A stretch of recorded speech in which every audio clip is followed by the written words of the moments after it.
বিভিন্ন জেলায় হামের উপসর্গ নিয়ে হাসপাতালে ভিড় করছেন রোগীরা। অনেক হাসপাতালে আইসোলেশন ওয়ার্ড খোলা হলেও রোগীর চাপ বেশি হওয়ায় বাধ্য হয়ে সাধারণ ওয়ার্ডেই রাখা হচ্ছে হাম আক্রান্তদেরও।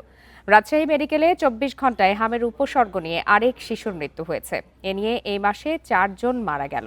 এছাড়া ২৪ ঘন্টায় নতুন ভর্তি অন্তত ২০ জন। ফরিদপুরে হাম উপসর্গ নিয়ে ৭ মাস বয়সী শিশুর মৃত্যু হয়েছে। জেলার দুটি হাসপাতালে নতুন ৯ রোগী সহ চিকিৎসাধীন অন্তত ২৬ জন। যশোর জেনারেল হাসপাতালে ২৪ ঘন্টায় হামের উপসর্গ নিয়ে আরও ৮ রোগী ভর্তি হয়েছে।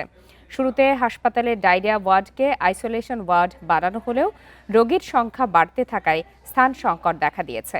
হামের উপসর্গ নিয়ে নেত্রকোনায় ১৩ ও ঝিনাইদহে অন্তত ১৪ জন হাসপাতালে চিকিৎসা নিচ্ছে। চাঁদপুরের হাসপাতালগুলোতে এখন পর্যন্ত ২৮ জনের হাম শনাক্ত হয়েছে। উপসর্গ নিয়ে চিকিৎসাধীন আরও শতাধিক।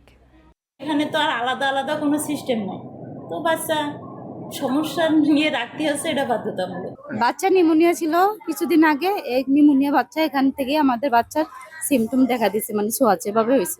এখন আমি বাসা যাওয়ার পরের থেকে আমার বাচ্চার অনেক হাম দেখা দিয়েছে। বলার এখন তো আমাদের জায়গা নেই। আমাদের গতকালকে রাত্রি ৮টা-১০টা হামের বাচ্চা উপরে একটা ওয়ার্ডে সুভাষ স্যারের নির্দেশে ওইখানে রাখার ব্যবস্থা করা হয়েছে।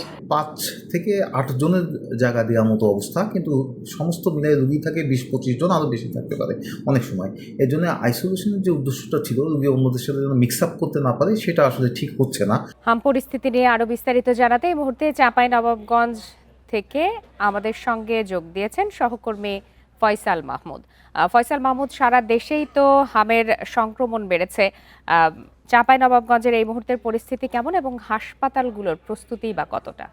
দেখুন, সারা দেশে যে হামের প্রকোপ তৈরি হয়েছে এবং সারা দেশের মধ্যে যে কয়েকটি জেলাতে আসলে হামের সংক্রমণ বেশি, তার মধ্যে চাঁপাইনবাবগঞ্জ একটি। আমরা যেটা দেখেছি, গত মার্চ মাসে আসলে একটা ভয়াবহ পরিস্থিতি তৈরি হয়েছে হামের, এবং চিকিৎসকরাও এটাকে ভয়াবহ পরিস্থিতির কথা উল্লেখ করছেন। কারণ গত মার্চ মাসে ৩১৩ জন সন্দেহভাজন অর্থাৎ হামের উপসর্গ নিয়ে চাঁপাইনবাবগঞ্জ জেলা হাসপাতালে চিকিৎসা নিয়েছেন।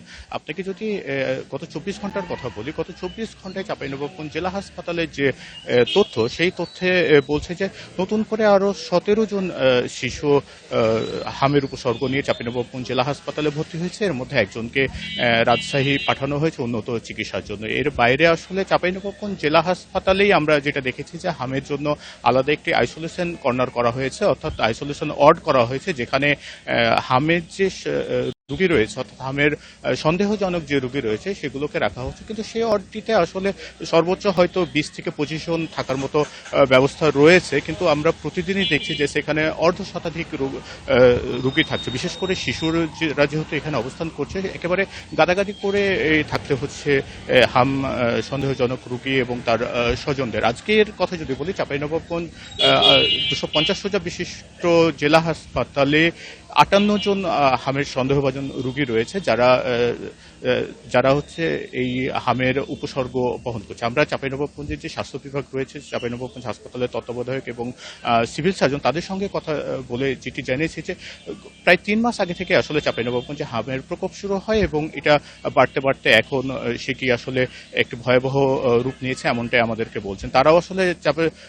তারাও স্বাস্থ্য বিভাগের পক্ষ থেকে বিষয়টি স্বাস্থ্য অধিদপ্তরকে জানানো হয়েছে এবং স্বাস্থ্য বিভাগ যেটি চাঁপাইনবাবগঞ্জে আসলে হামের পরীক্ষার কোনো ব্যবস্থা নেই।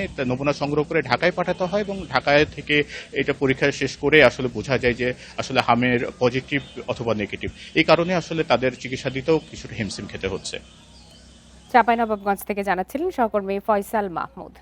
এবারে একই বিষয়ে জানতে চলে যাচ্ছি চট্টগ্রামে। সেখান থেকে আছেন সহকর্মী আহসান রিটন। চট্টগ্রামে হামের পরিস্থিতি কেমন চোখে পড়ছে এবং আগামী রবিবার থেকেই তো টিকাদান কর্মসূচি শুরু হওয়ার কথা সারা দেশে, সেই প্রস্তুতি কতখানি নেওয়া হয়েছে?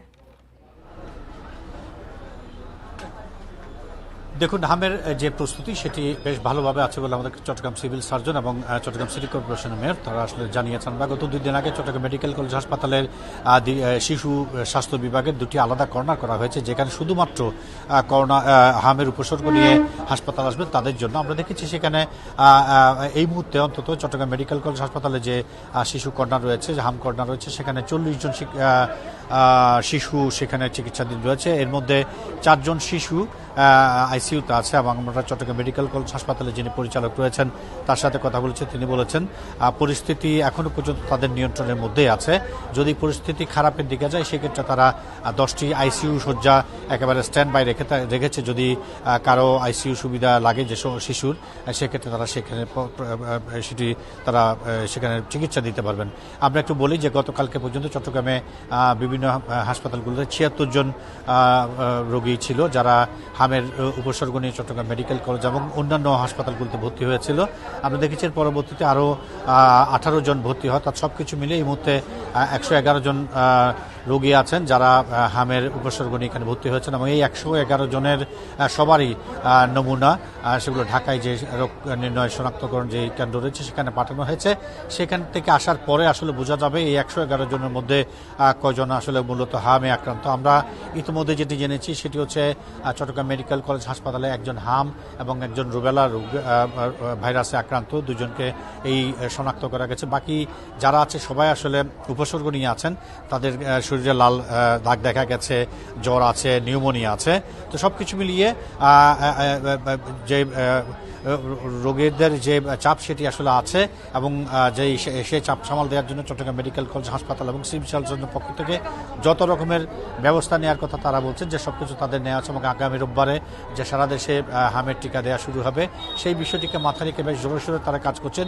ইতিমধ্যে যারা যে সমস্ত শিশুরা ঝরে পড়েছে অর্থাৎ টিকা কিছু দিয়েছে কিছু দেয়নি এরকম রোগী যারা রয়েছে, শিশু রয়েছে, তাদের পাশাপাশি নতুন যারা হামের টিকা দিবেন সবাই যাতে একসঙ্গে হামের টিকা পায় সেই বিষয়টি নিয়ে তারা আসলে প্রচারণার পাশাপাশি যে সমস্ত কেন্দ্রে হামের টিকা দেওয়া হবে সেগুলোকে প্রস্তুত করছেন। আমরা দেখছি হাম বিষয়ে যত আলোচনা হচ্ছে ততই আমরা দেখছি আসলে মানুষের মধ্যে এক ধরনের উদ্বেগ উৎকণ্ঠা কাজ করছে। তবে চিকিৎসকরা বলছেন যে কোনো রকমের ভয় নয়, একটু সতর্ক থাকলেই সতর্কভাবে চলাফেরা করলেই হাম থেকে সবাই আসলে মুক্তি পাবেন। এ হচ্ছে চট্টগ্রাম থেকে আমার কাছে হামের বিষয়ে সর্বশেষ জানাচ্ছিলেন সহকর্মী আহসান রিটন।